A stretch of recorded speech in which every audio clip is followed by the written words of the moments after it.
வணக்கம் நண்பர்களே. நம்ம இந்த வீடியோவில் டைரக்டர் அட்லி வந்து தளபதி விஜய் அண்ட் ஷாருக்கானை வச்சு ஒரு மூவி டைரக்ட் பண்ண போகிறதா சொல்லியிருந்தாரு. அந்த கதையை வச்சு மூவி எடுத்தால் 2000 கோடி வேலை வசூல் செய்யணும் ஒரு இன்டர்வியூவில் சொல்லியிருந்தாரு. அந்த கதையை தான் நம்ம இந்த வீடியோவில் பார்க்க போகிறோம். நம்ம தளபதி விஜய் வேற அவரோட கட்சி நேமை அஃபிஷியலாக பதிவு பண்ணிட்டாரு. கோட் மூவிக்கு அப்புறம் வந்து ஒரு மூவியில் மட்டும்தான் நடிப்பேன், அதுக்கப்புறம் ஃபுல் அண்ட் ஃபுல் வந்து அரசியலில் தான் என்னோட வேலையை காட்ட போகிறேன் அப்படின்னு சொல்லிட்டாரு. தளபதி 69 வந்து கார்த்திக் சுப்புராஜ் டைரக்ட் பண்ண போறதா நிறைய சான்ஸ் இருக்கு அப்படிதான் சொல்லிட்டு இருக்காங்க. பட் ஃபியூச்சர்ல மேபி இஃப் அந்த 2026ல தளபதிக்கு அரசியல ஏதாவது ஒரு பாதிப்பு ஏற்பட்டா கண்டிப்பா அவர் வந்து சினிமாவுக்கு கண்டிப்பா திரும்ப வருவாரு. அதுக்கு நிறைய சான்ஸ் இருக்கு. ஸோ ஃபியூச்சர்ல வந்து இந்த அட்லியோட ஸ்டோரி வந்து கண்டிப்பா நமக்கு மூவியா கிடைக்கும். நம்ம சப்ஸ்கிரைபர்ஸ் கூட நிறைய பேர் கேட்டு இருந்தாங்க, தெரி மூவியும் ஜவான் மூவியும் வச்சு ஒரு ஸ்டோரி சொல்லுங்கன்னு. அந்த ஸ்டோரி தான் இது. ஆல்ரெடி ஜவான் மூவி கிளைமேக்ஸ்ல சஞ்சய் தத் வருவார்ல, அந்த கேரக்டர்ல தான் நம்ம தளபதி விஜய் வந்து நடிக்கிற மாதிரி இருந்துச்சு. ஆனா ஒரு சில காரணத்தால அது பண்ண முடியல.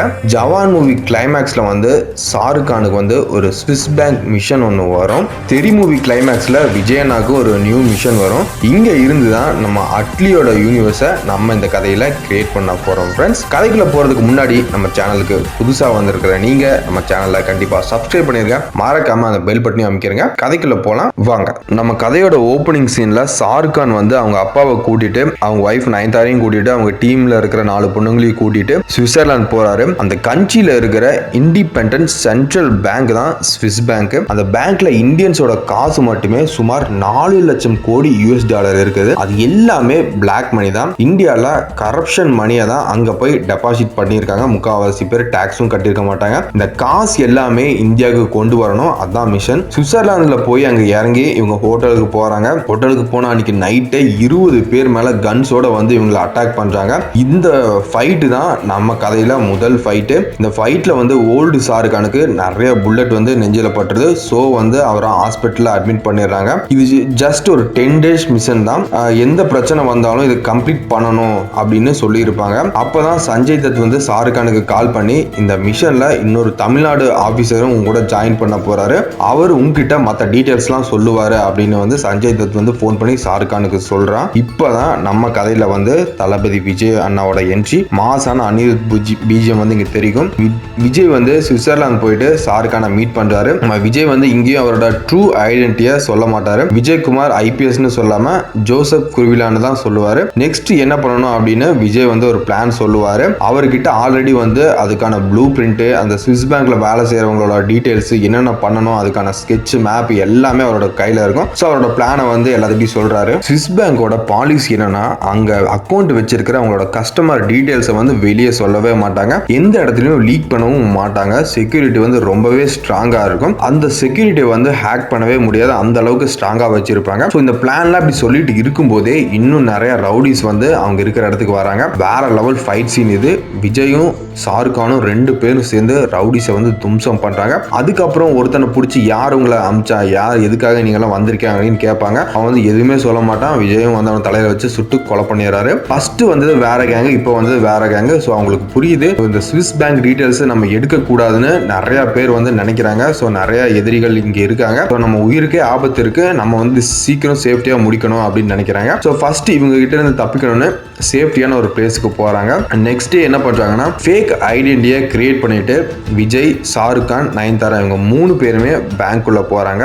பேங்கோட சர்வர் எங்க இருக்குன்னு செக் பண்றாங்க. சர்வர் அண்ட் அதோட ஐபி டீடைல்ஸ் தெரிஞ்சா மட்டுமே நம்ம அதை ஹேக் பண்ண முடியும். ஹேக் பண்றதும் ரொம்பவே கஷ்டம். பட் எப்படியாவது ஹேக் பண்ணிடலாம் ட்ரை பண்றாங்க. ஸோ அப்படியே பேங்க் ஃபுல்லா சுத்தி தேடுறாங்க. கடைசியா நம்ம தளபதி விஜய் வந்து அந்த ஐபி அட்ரஸை கண்டுபிடிச்சாரு. டீடைல்ஸை நோட் பண்ணிட்டு அவங்க டீம் இருக்கிற ஹேக்கர் கிட்ட கொடுப்பாங்க. ஸோ அந்த பொண்ணும் ட்ரை பண்ணி எப்படியோ கடைசியில் வந்து ஹேக் பண்ண ஸ்டார்ட் பண்ணிடுறான். ஹேக் பண்ண அப்புறம் தான் தெரியுது, இந்தியாவில் இருக்கிற நிறைய politician, government officers, business man, actors, cricketers, இப்படி நிறைய பேர் அவங்களோட பிளாக் மணியை வந்து இங்க தான் வச்சிருக்காங்கன்னு. சர்வரை ஹேக் பண்ணிட்டாங்கன்னு தெரிஞ்ச அப்புறம் அவங்களுக்கும் அங்க இருக்கிற செக்யூரிட்டி ஆஃபீஸர்ஸ் வந்து யார் ஹேக் பண்ணிருக்காங்க அப்படின்னு லொகேஷன் தெரிஞ்சுட்டு மறுபடியும் வந்து செக்யூரிட்டி ஆஃபீஸர்ஸும் வில்லன் கேங் 2 பேருமே இந்த இடத்துல வராங்க. இங்க தான் நம்ம கதையில வந்து இன்டர்வல் சீனும் வருது. மாசான ஃபைட்டு. வில்லன் கேங் வந்து ஷாருக்கானையும் விஜயும் அடிச்சு போட்டுட்டு நயன்தாரா அண்ட் அந்த கேர்ள்ஸ் கேங்க அங்கிருந்து கிட்னாப் பண்ணிட்டு கூட்டிட்டு வச்சுட்டு போயிடுவாங்க.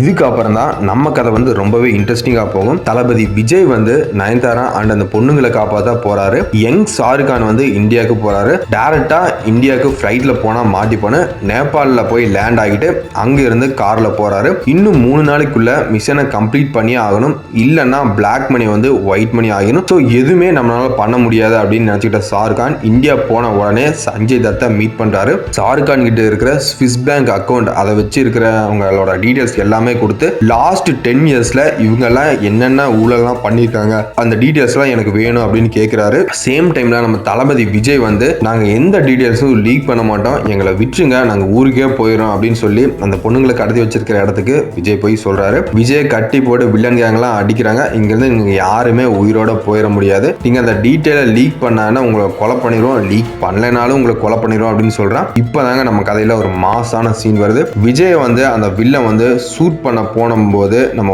ஓல்டு ஷாருக் கான் என்ட்ரி கொடுக்குறாரு. ஹாஸ்பிட்டல்ல இருந்து அவர் ரெடியாகி வந்திருப்பாரு. வர வில்லன்ஸ் கேங் எல்லாரையும் அடிச்சு நொறுக்குறாங்க, பொண்ணுங்களையும் காப்பாத்துறாங்க.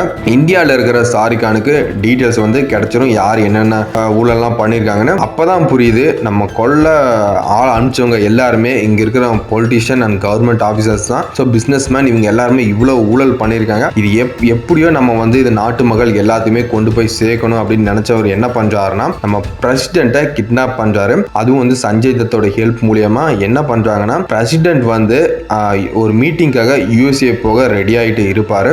அதுவும் அவர் எப்பவுமே அவரோட பிரைவேட் பிளேன்ல தான் போவாரு. இதை தெரிஞ்ச நம்ம ஹீரோ ஷாருக் கான் வந்து அங்க இருக்கிற செக்யூரிட்டியை ஏமாத்தி ஃபிளைட்குள்ள போறாரு. டேக் ஆஃப் ஆன அப்புறம் பிரசிடென்ட்டோட தலையில கன்னை வச்சு, சார் நான் இப்ப சொல்ல போறத நீங்க கேளுங்க, இது வந்து இப்போ லைவ் டெலிகாஸ்ட் ஆக போகுது, ஸோ இதுக்கு நீங்க தான் எனக்கு ஹெல்ப் பண்ணணும், இவ்வளோ பேர் தப்பு பண்ணியிருக்காங்க அந்த மாதிரி சொல்லிட்டு ஸ்விஸ் பேங்க்ல சுமார் 4 லட்சம் கோடி யூஎஸ் டாலர் இருக்கு. இதனால இந்தியாவோட இது எல்லாமே இந்தியாவோட காசு, நம்ம கண்ட்ரியோட எக்கனாமியே இதனால பாதிக்கப்பட்டிருக்கு அப்படின்னு நிறைய டீட்டெயில்ஸா சொல்றாரு. ஸோ இது எல்லாமே லைவ் டெலிகாஸ்ட் ஆகுது. அங்க இருந்து எல்லா சேனலுக்குமே இது டெலிகாஸ்ட் பண்றாரு. அதுல யார் யார் எவ்வளவு பிளாக் மணி வச்சிருக்காங்கன்னு லிஸ்ட் போட்டு காட்டுறாரு. சேம் டைம்ல ஸ்விஸ்ல இருக்கிற விஜய் டீம் அந்த அக்கௌண்ட்ஸை ஹேக் பண்ணி அதுல இருக்கிற காசை எல்லாமே இந்தியாவுக்கு டிரான்ஸ்ஃபர் பண்றாங்க. சும்மா டிரான்ஸ்ஃபர் பண்றது மட்டுமே இல்லாம அந்த டிரான்ஸ்ஃபர் பண்ற காசு எல்லாமே மக்களோட அக்கௌண்ட்டுக்கு போற மாதிரி ஒரு ப்ரோக்ராம் செட் பண்றாங்க. ஜஸ்ட் 5 நிமிஷத்துல இந்தியாவில் இருக்கிற நிறைய பேரோட அக்கௌண்ட்ல வந்து 10 லட்சம் கிரெடிட் ஆகுது. எல்லா வேலை முடிஞ்ச அப்புறம் ஷாருக் கான் வந்து அங்க ஃபிளைட்ல இருந்து ஜம்ப் பண்றாரு. அங்க இருந்தும் தப்பிக்கிறாரு. நம்ம தளபதி விஜயும் இந்தியாவுக்கு வராரு. அப்படியே இங்க நம்ம கதையை முடிக்கிறோம் ஃப்ரெண்ட்ஸ். இந்த கதை பிடிச்சிருந்தா லைக் பண்ணிட்டு கமெண்ட் பண்ணுங்க, உங்க ஃப்ரெண்ட்ஸுக்கு ஷேர் பண்ணுங்க. மறக்காம நம்ம இன்ஸ்டாகிராம் பேஜை நீங்க லைக் பண்ணுங்க. அப்பதான் நம்ம சேனல்ல கொடுக்குற கிவ் அவேவை நீங்களும் வின் பண்ண உங்களுக்கு ஒரு சான்ஸ் கிடைக்கும். அடுத்த ஒரு சூப்பரான கதையில சந்திப்போம். நன்றி, வணக்கம்.